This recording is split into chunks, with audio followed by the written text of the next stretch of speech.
ಅಯೋಧ್ಯೆಯ ರಾಮ ಮಂದಿರದಲ್ಲಿ ದೇಣಿಗೆ ಹಣ್ಣದ ಈ ಕಳ್ಳತನಗಳೆಲ್ಲ ಆಯ್ತಲ್ಲ, ಇದ್ರ ಬಗ್ಗೆ ರಾಜ್ಯಸಭೆಯಲ್ಲಿ ಇವತ್ತು ವಿಚಾರಗಳನ್ನ ಪ್ರಸ್ತಾಪ ಮಾಡೋ ಕೆಲಸ ಆಯ್ತು.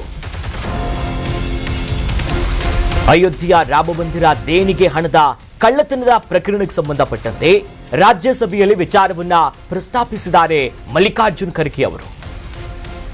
ಈ ಪ್ರಕರಣದ ಬಗ್ಗೆ ಪ್ರಧಾನಿ ನರೇಂದ್ರ ಮೋದಿ ಅವರು ಮಾತನಾಡಬೇಕು, ಅವರು ಉತ್ತರಿಸಬೇಕು ಅಂತ ಪ್ರಶ್ನೆ ಮಾಡಿದ್ರು. ಕೋಟ್ಯಾಂತರ ರೂಪಾಯಿ ಹಣ, ಚಿನ್ನ ಎಲ್ಲವೂ ಕೂಡ ಕಳ್ಳತನ ಆಗಿದೆ. ಅಲ್ಲಿ ಈ ರಾಮ ಮಂದಿರ ಟ್ರಸ್ಟ್ ಅನ್ನ ಸ್ಥಾಪನೆ ಮಾಡಿದ್ದು ಮೋದಿ ಅವರು. ಈಗ ಕಳ್ಳತನ ಆಗಿದೆ, ಮಾತನಾಡಬೇಕು, ಯಾಕೆ ಮಾತನಾಡ್ತಿಲ್ಲ?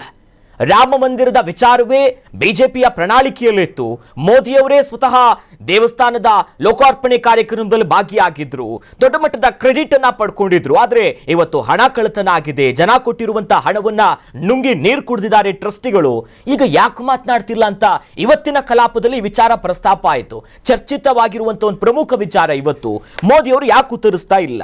ಬೇರೆ ಬೇರೆ ಕೇಸಲ್ಲಿ ನೋಡ್ತೇವೆ, ಇಡಿ ಬರ್ತಾರೆ, ಸಿಬಿಐ ಅವರು ಬರ್ತಾರೆ, ಆದ್ರೆ ಇಲ್ಲಿ ಯಾಕೆ ದಾಳಿ ಮಾಡ್ತಿಲ್ಲ? ಇದು ಲಕ್ಷಾಂತರ ಭಕ್ತರ ನಂಬಿಕೆಯ ವಿಚಾರ.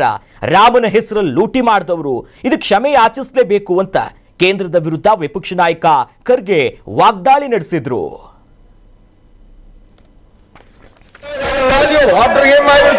मैं आपसे ये निवेदन करना चाहता हूँ, जो राम जन्मभूमि तीर्थ क्षेत्र ट्रस्ट और उसमें जो बहुमूल्य भेंटों, नगद दान, जमीन खरीद और प्रबंधन को लेकर गंभीर आरोप सामने आए हैं। ये करोड़ों श्रद्धालुओं की आस्था की विषय है। इस ट्रस्ट का गठन केंद्र सरकार ने किया है। प्रधानमंत्री ने खुद संसद में ट्रस्ट के गठबंधन की घोषणा की और सरकार ने 70 एकड़ से अधिक भूमि ट्रस्ट को सौंपी और भूमि पूजन से लेकर प्राण प्रतिष्ठा तक हर महत्वपूर्ण अवसर पर प्रधानमंत्री की इस प्रक्रिया का चेहरा बने तो आप जवाब देने से नहीं जा सकते।